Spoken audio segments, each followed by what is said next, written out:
Dixo Daily presenta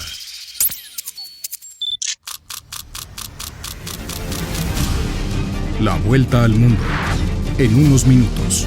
It's a clash between barbarism and civilization. A dangerous world of chaos, death and destruction. La internacional fascista. Yes, she can. Con Nacho Montes de Oca. Bienvenidos a otro vuelo de El Globo, y hoy vamos a tener que regresar a un lugar al cual nos hemos dirigido varias veces, pero que tenemos que regresar porque hay novedades. Mi nombre es Ignacio Montes de Oca, voy a ser el capitán de este nuevo viaje a Siria, en donde, como dicen las novias cuando están enojadas, pasaron cosas. Vamos a empezar por la última novedad, y es que Israel ya lleva 4 días de ataques, y esto lo estamos diciendo un viernes, ¿sí? Para que sepas que las noticias se siguen acumulando. Y el último ataque fue particularmente grave porque fue a una base del ejército sirio, la base de Al-Qiswa, al sur de Damasco, en donde un grupo de comandos israelíes llegó en helicópteros y, mataron a 6 soldados sirios, hirieron a otros 14 y destruyeron equipos militares que, según Israel, eran de Turquía y estaban destinados a vigilar las actividades israelíes en los altos del Golán. Israel sigue interesada en, si se quiere, mantener a Siria bajo su control. Este no fue el único ataque, hubo ataques aéreos en varios lugares del territorio al sur de Siria, en donde Netanyahu le prohibió a las tropas de ese país estar presentes. Así como lo escuchás. Israel logró tal supremacía que le puede dictar las reglas a sus vecinos, y en este caso decirle a Al-Jarrah, el nuevo líder de Siria, que no quiere ver un solo soldado, un solo avión, ningún tanque, o los destruye. Y recordemos que hace unas semanas allí hubo una batalla entre los drusos pro-israelíes por un lado, apoyados políticamente y financieramente por los drusos israelíes y el gobierno israelí, y los drusos sirios, junto con los beduinos, junto con tropas llegadas de Damasco, porque Israel tiene ganas de crear un estado tapón druso en el sur de Siria, en una zona que llega hasta el sur de Damasco, la capital de Siria. ¿Y por qué es tan importante esto que está pasando? Porque Israel sigue manteniendo otro frente caliente. Siria le ha pedido, Al-Jarrah le pidió a Netanyahu, le dijo: por favor, necesito que te retires, no solamente de las zonas que invadiste en diciembre, cuando yo estaba derrocando a Al-Assad, sino en lo posible. No le dijo por favor, pero vamos a imaginarnos que le dijo: por favor, también retírate de los altos del Golán, que te anexaste en 1981 y que ocupaste en 1967 después de que te atacó Siria y perdió la guerra. Pero ¿por qué es importante esto? Porque Netanyahu se sigue alejando de Trump. Y vos dirás: pero pará, qué ensalada, porque dijiste que atacó a Siria, no atacó a Trump. Lo que sucede es que Trump quiere que Siria firme los acuerdos de Abraham. Es decir, los acuerdos de Abraham, para el que no lo sabe, es un formato de acuerdo o de tratado mediante el cual los países árabes que no reconocen a Israel lo reconocen su existencia y su derecho a existir, y a cambio se hace una forma de paz garantizada por Estados Unidos. Pero claro, al volver a atacar Israel a Siria, Al-Jarrah dijo: olvídate de los acuerdos de Abraham, y esto está empezando a enojar mucho y a indisponer mucho, no solamente a Trump, sino también a Turquía, que es el garante de la existencia de un gobierno liderado por el HTS, que es el grupo, la facción que lidera Al-Jarrah, el líder sirio. Y esto plantea un problema, porque por un lado Turquía dice: yo voy a apoyar a Al-Jarrah y a su gobierno hasta el punto de ayudarlo a enfrentar a Israel. Y si tiene que recuperar su territorio, el control del sur de su territorio, lo voy a ayudar. Pero si Israel dice que va a seguir en este juego, eventualmente se van a terminar enfrentando Turquía e Israel. Que no es un asunto menor, porque Israel es la potencia hegemónica de Medio Oriente, pero Turquía, además de tener el ejército más numeroso de Europa, es además un miembro de la OTAN. ¿Y por qué está furioso Trump? No solamente porque él sabe que se le está arruinando el juego de Medio Oriente diseñado para que él gane el Premio Nobel de la Paz. Olvídate que le van a dar el Premio Nobel si no resuelve lo de Medio Oriente. Ya sabemos que lo de Ucrania no lo va a resolver ni en un día ni en 1000. Pero supongamos que resuelve la cuestión ucraniana. Si no resuelve Medio Oriente, el comité del premio Nobel le va a decir: vuelva el año que viene, estudie para aprobar la materia Medio Oriente y si no la tiene bien estudiada, por favor no vuelva. Y no es solamente ahí en donde Netanyahu le está provocando inconvenientes a Trump en un tema que le es absolutamente sensible, exactamente a la altura del ego, sino que además en el Líbano. Cuando Israel invadió el Líbano para atacar a las guerrillas de Hezbollah que estaban atacando su territorio, se firmó un acuerdo en noviembre que decía que para el 26 de enero Israel tenía que dejar el territorio libanés. No lo hizo, no cumplió el acuerdo porque dice que primero tiene que resolverse el desarme. Hay una resolución, creo que es la 1701 de la ONU, que dice que los grupos terroristas o guerrilleros de Siria tienen que ser desarmados. Entonces Israel dice: si Hezbollah no se desarma, yo no solamente no me voy a ir, sino que lo voy a seguir atacando. Pero ¿cuál es el problema? Que Hezbollah contesta: ¿cómo me voy a desarmar si Israel no se retira y me sigue atacando? Y mientras tanto hay intereses porque también este conflicto sea controlado, al igual que el de Siria, y que no derive otra vez en una guerra civil. Y entonces acá viene el segundo problema, porque el enviado especial que tiene Trump para la paz en Siria y en el Líbano, Tom Barrack, dijo que ellos apoyan al gobierno de Siria y también están de acuerdo con que Israel termine por retirarse.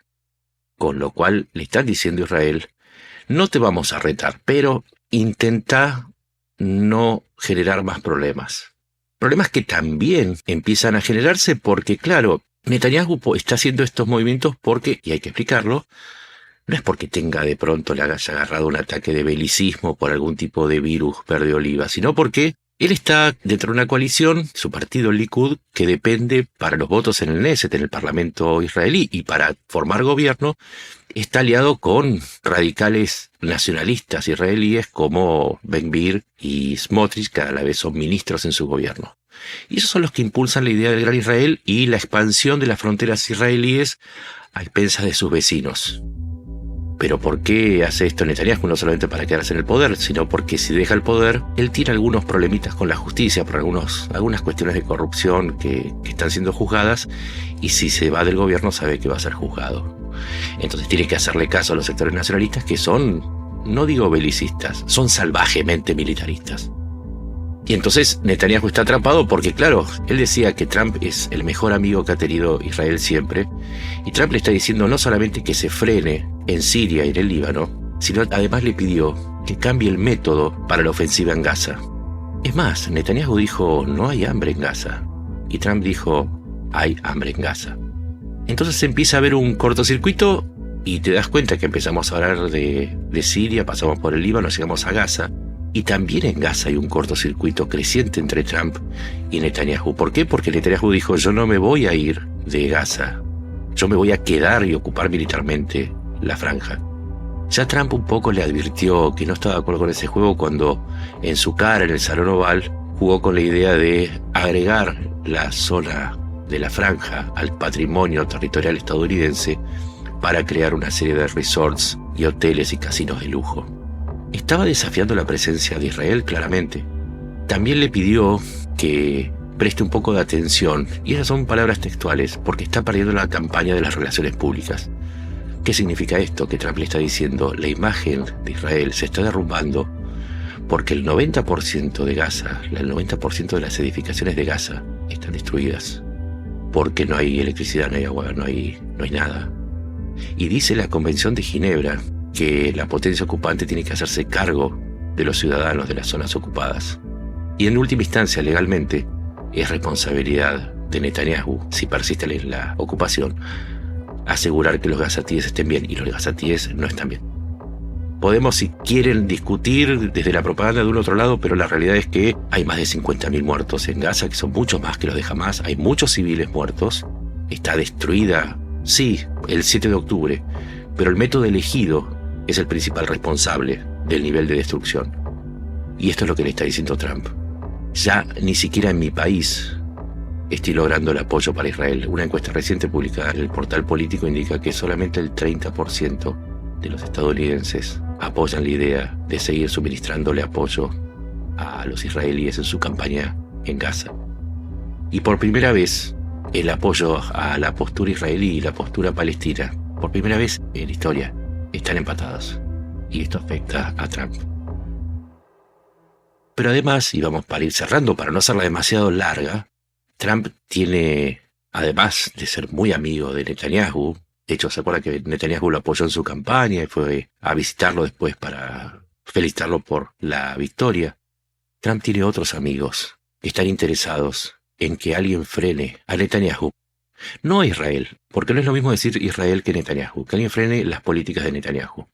Y son los países sunitas, los mismos que pusieron 2.4 billones, 1 billón en nuestro sistema es 1 millón de millones. Arabia Saudita, Emiratos Árabes Unidos y Qatar le prometieron 2.4 billones en inversiones a Estados Unidos, a Trump. Él lo exhibió como un enorme logro. Pero además, el grupo Trump tiene inversiones en estos 3 estados, además de Omán y Bahrein. ¿Cuánta inversión prometió Israel? Nada. ¿Cuánto le cuesta? Algo así como 16.900 millones en asistencia militar. Es decir, Israel es un gasto. Los países sunitas petroleros son inversores. Y esto sin duda afecta la decisión de Trump, en lo personal y como país. ¿Qué dicen los países sunitas con respecto a estos 3 escenarios? Que Israel tiene que retirarse y empieza a coincidir cada vez más la opinión, casi como un calco, en la mayor parte de las cuestiones, entre lo que dicen los sunitas y lo que dice Trump. Las coronas petroleras dijeron, Israel tiene que retirarse de Gaza y tiene que haber un Estado palestino. Trump dijo, Israel tiene que finalmente dejar Gaza en algún momento. No dijo lo de los palestinos, pero Arabia Saudita le dijo, si vos querés que yo firme los pactos de Abraham, tenemos que hablar de la cuestión de los 2 estados, de Israel y de Palestina. Y lo mismo le dijeron Qatar, y lo mismo le dijeron los emiratíes, lo mismo le dijeron los turcos que están asociados con Estados Unidos en el control de la conflictividad en Siria y en el Líbano. Y lo mismo le dijeron los países europeos, que además amenazan con reconocer ahora el 7 de septiembre la reunión de la Asamblea General de la ONU al Estado palestino como respuesta a lo que consideran una situación patética, terrible en Gaza. Se alinearon los planetas, empezamos por Siria y terminamos en las Naciones Unidas y contándote qué pasa con cada uno de estos países, sin olvidar que Jordania y Egipto ya le dijeron, nosotros no vamos a aceptar que vos expulses a los palestinos y recibirlos en nuestro territorio. Ningún país islámico lo quiere hacer, quieren los 2 estados. China y Rusia en esto también están de acuerdo. Es decir, todo el mundo está de acuerdo con crear un Estado palestino, o por lo menos empezar a trabajar en la idea. Falta que Estados Unidos se decida que es un ni, pero Israel sigue, mientras tanto, atado al destino de Netanyahu y sus elucubraciones exteriores. Después de que derrotó omniosamente a Irán, el único país que sigue atacando a Israel, no el único país, el único grupo son los hutíes, a los cuales Israel acaba de bombardear ferozmente. Pero los hutíes hicieron un pacto con Estados Unidos de no agresión. Yo no ataco los barcos de Estados Unidos y vos no me atacás a mí. Otro motivo, otro indicio del distanciamiento entre Netanyahu y Trump. Porque en última instancia de lo que se trata es de cuál es el método para resolver la crisis de Medio Oriente. ¿Es negociando como propone Trump? ¿Es con inversiones? ¿Es llegando a acuerdos comerciales?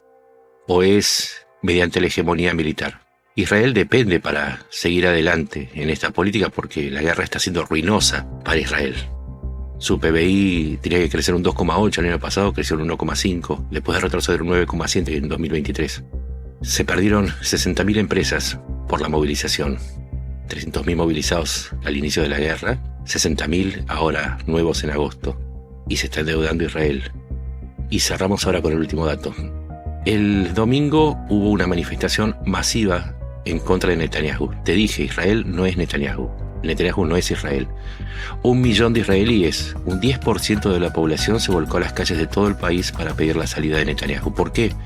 Porque ellos tampoco están de acuerdo con esta carrera belicista en la que Netanyahu mete a Israel.